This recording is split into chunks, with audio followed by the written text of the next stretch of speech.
All right, folks, closing out the show today, again, flushing the loss to Purdue out of our heads for right now. We're going to focus on Gonzaga's Tuesday morning opponent, the Syracuse Orange. 11:30 a.m. is when that game is going to take place. I believe it is on ESPN2. It will be on one of the ESPN platforms. At least I can guarantee you that. Again, Syracuse is the opponent because they lost the first game of the Maui Invitational to Tennessee. The score was 73-56. I watched this game. It was closer than that. Tennessee, pulled away late in the first half. I think they ended up the first half with like a 10 or 11 point lead, but it was pretty close for the majority of the first half. Tennessee pulled away late in the first half, and it stayed pretty close for the first chunk of the second half. And then Tennessee ultimately just out-athleted Syracuse. They're a better basketball team. It finally kind of came to fruition where they were able to secure the victory here. This isn't a surprising result. Tennessee's a top 10 team in the country. Many people have them top 5. I think I had them 8th or 9th on my top 25 ranking, but I know my colleague Leaf Tulane of the Locked On College Basketball Podcast has them number 1. So this is a team with a lot of pedigree. Going to be a fun matchup with Purdue. But now Gonzaga gets Syracuse. And Syracuse so far on the season, 3-1. Their only loss being, of course, that loss to Tennessee on Monday. They have a win over New Hampshire by 11 points, a win over Canisius by 12 points, and then a narrow win over Colgate, a 4-point win there. So I haven't really played any super legitimate competition outside of Tennessee. KenPom is not a huge fan right now, has them 118th in the country. Adjusted offense is 107th. Adjusted defense is only 140th. Early season KenPom stuff is a little bit wonky, especially because it takes into account a lot of previous year projections. Syracuse is a brand new team with a brand new coach, a lot of new players. So it's a little bit harder to pin down. I suspect that Syracuse is better. I don't think there's 117 teams in college basketball better than Syracuse. I don't think Syracuse is a top 30 team. I probably don't think they're a top 50 team, at least not right now, but I wouldn't be shocked if by the end of the year they finish the top 75 in KenPom, especially with a solid ACC schedule to go off of. I think this is a quality team, and I thought they looked pretty good against Tennessee. Having said that, Gonzaga is better. Gonzaga should win this game. This is a winnable game. In theory, if you use KenPom as gospel, Yale is a better team than Syracuse at this point. So that's kind of the comparison right now. But the main thing for Syracuse, they got a pair of really good guards, Judah Mintz and J.J. Starling. Judah Mintz, sophomore, averaging 23 points, 5 assists, 3 boards, and 2.3 steals a game. Starling's averaging 13.3 points, 6.3 boards, and 4.3 assists, transfer over from Notre Dame. This team is playing less zone than they used to in the Jim Boeheim era, the very, very long Jim Boeheim era. They are still playing some zone under Coach Red Autry. He did play for Jim Boeheim after all. He has been a longtime coach under Jim Boeheim as well. So they're still going to play some zone. We'll talk about that. But they also don't have a ton of size. Their starting center is Florida State transfer Naheem McLeod.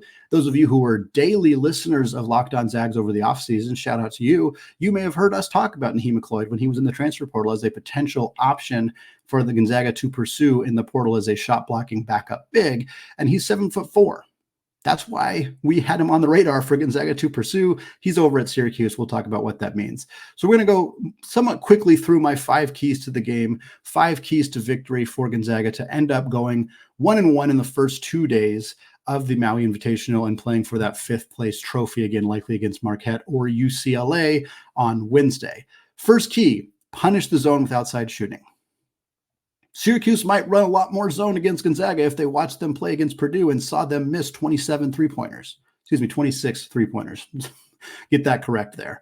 If I'm Syracuse, if I'm Coach Autry, I'm going to probably give that a try because you have to make Gonzaga beat you from 3, and they did not prove that they're capable of doing that. I think they're capable of doing that.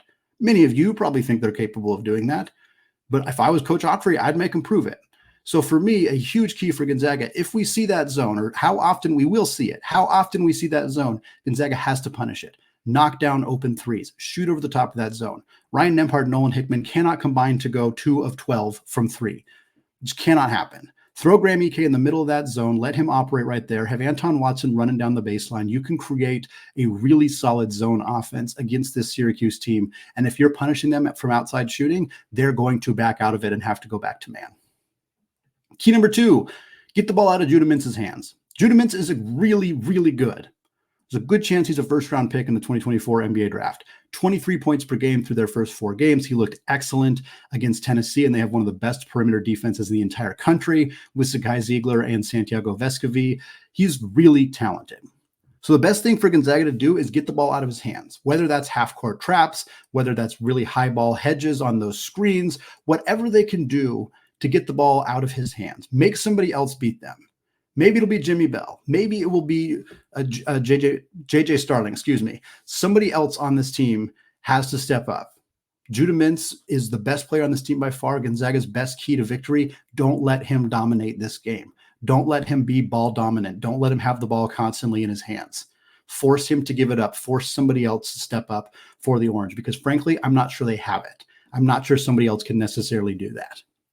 Key number 3, draw fouls and get to the freaking free throw line. Gonzaga took 8 free throws against Purdue. Many of them came at the very end of the game. Luka Krajinovic got fouled literally with no time left on the clock. Anton Watson got a couple free throws in the last 2 minutes of the game. That was basically it. Naheem McLeod plays about 16 minutes per game for Syracuse. He's 7'4". He's a great rim protector. They don't have a ton of depth in the front court outside of him. They just don't. They lost Jesse Edwards. He was one of the best bigs in the ACC last year. He transferred to West Virginia. They're short-staffed in the front court. Gonzaga needs to make them pay. I do not expect Gonzaga to take more 3s than 2s like they did in this game against Purdue. There's no reason to do that. They should be giving the ball to EK early and often, giving the ball to Braden Huff when he's in the game, letting Ben and Anton get some low touches on the block, force those bigs to foul them. Or if they don't foul them, score on them. This needs to be a part of the game plan. It was not a part of the game plan against Purdue. Again, I understand why. Most teams don't have a Zach Edey, but this needs to be a part of this game. Get to the free throw line, convert from the free throw line, and force Syracuse to be in their depth earlier in this game because they have foul trouble. Key number 4, play a full 40 minutes. Don't just play a good half. And look, it is hard. You've traveled hours and hours away. You're in a completely different time zone. You're playing 3 games in 3 days. It's a team that has less depth than they thought they were going to have because of the Steele Venters injury. It is tough, but you've got to do it. You've got to do it. Syracuse is a team that you can probably beat in 30 minutes, maybe 35 minutes. But you got to play 40. The ideal situation here is Gonzaga can beat Syracuse to the point where they can play Luka Krajinovic and Jun Sakyo 4 or 5 minutes at the end of the game. That would be ideal, because the more rest those guys get, the more prepared they are for UCLA or Marquette on that Wednesday game. But the best case scenario for Gonzaga here is that they play a full 40 and they don't let up. They don't let off the brakes. They don't let off the gas. They don't punch the brakes. They don't have a sloppy start to the second half. They come out and play a focused basketball game for a full 40 minutes or full 35 minutes, and the backups can come in and give some of the starters some rest to close out the game. Final key, same key we had against Purdue, start fast. Start fast in this one. How you respond to a loss is vital. This is something Mark Few wants to learn about this team. He knows he knew, or he thought he could get an opportunity to learn against in this contest, because he knew that Maui's going to be really hard, and winning all 3 games we play in Maui's going to be tough. So whenever Gonzaga loses, he wants to see, how does this young, inexperienced group respond to playing a basketball game less than 24 hours after losing an emotional, physical, challenging game against a top 3 team in the country. The best way to prove that this team has that moxie, has that ability, has that kind of it factor, is to go out and put up another 12-0 run. Don't let Syracuse get a couple points early either. Go 12-0, 14-2, 16-3. I don't know, whatever it may be. Start fast. Shove it down Syracuse's throat early in this game. Make them call an early timeout. That's the way to do it. If you can do that against this Syracuse team, you can do the other stuff, get that ball out of Mintz's hands, punish the defense.